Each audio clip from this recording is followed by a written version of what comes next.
একটি মেয়েকে পটাবার জন্য আমি বিতর্ক করেছিলাম। কিন্তু আজকে তোমরা এসছো, কেউ প্রধানমন্ত্রী হবা, কেউ হিলারি হবা। কি ভয়ঙ্কর মিথ্যা কথা! কারণ আমি একটি মেয়েকে শুধু পটাতে চেয়েছিলাম।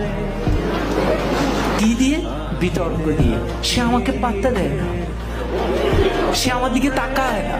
আমি তখন অষ্টম শ্রেণীতে পড়ি, শুধু তার দিকে একবার তাকাবো, কি সেই কৌশল, কিন্তু সে তাকায় না। পরে ভাবলাম বিতর্ককে আশ্রয় করি, সেখানে যদি দাঁড়ায় তাহলে মেয়েটি মনে হয় আমার দিকে তাকিয়েই থাকবে। এই আশায় আমি বিতর্ক করেছিলাম। তো এরকম আশা নিয়ে একবার আমি সিলেট যাচ্ছিলাম। তখন আমি আর অষ্টম শ্রেণীর বালক নই, এয়ারপোর্ট স্টেশন থেকে উঠেছি। তো যাওয়ার সময় ট্রেন, সকালে সিলেটের ট্রেন, আমি উঠলাম।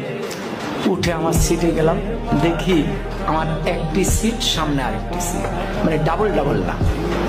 পরে কেউ আসে না, পরে একটি মেয়ে আসে এবং মেয়েটি সামনে বসার পর আমি একটু সতেজ হয়ে গেলাম। পুরুষের মন তো।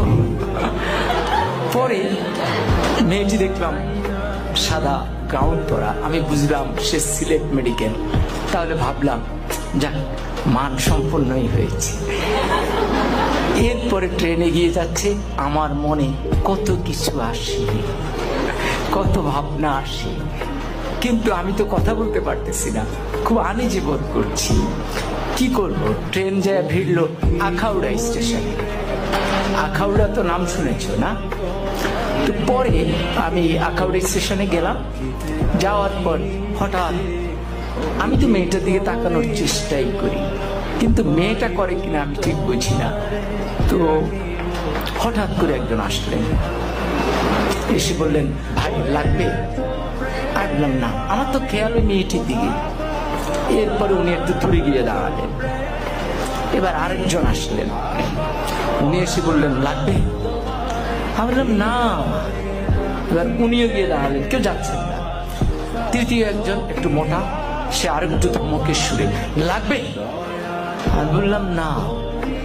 এরপরে চতুর্থ জন আসলেন, উনি এসে বললেন, ভাই লাগবে তো? আমি বললাম না না।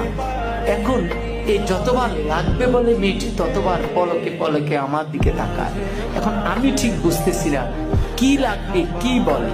পরে আমি একটু উত্তেজিত হয়ে চারজনকে ডাকলাম, কি সমস্যা, কি লাগবে? আপনারা চারজনই আমাকে ঘিরে দাঁড়িয়েছেন আমার জানালার সামনে। তখন বললো, বলবো তো বলেন।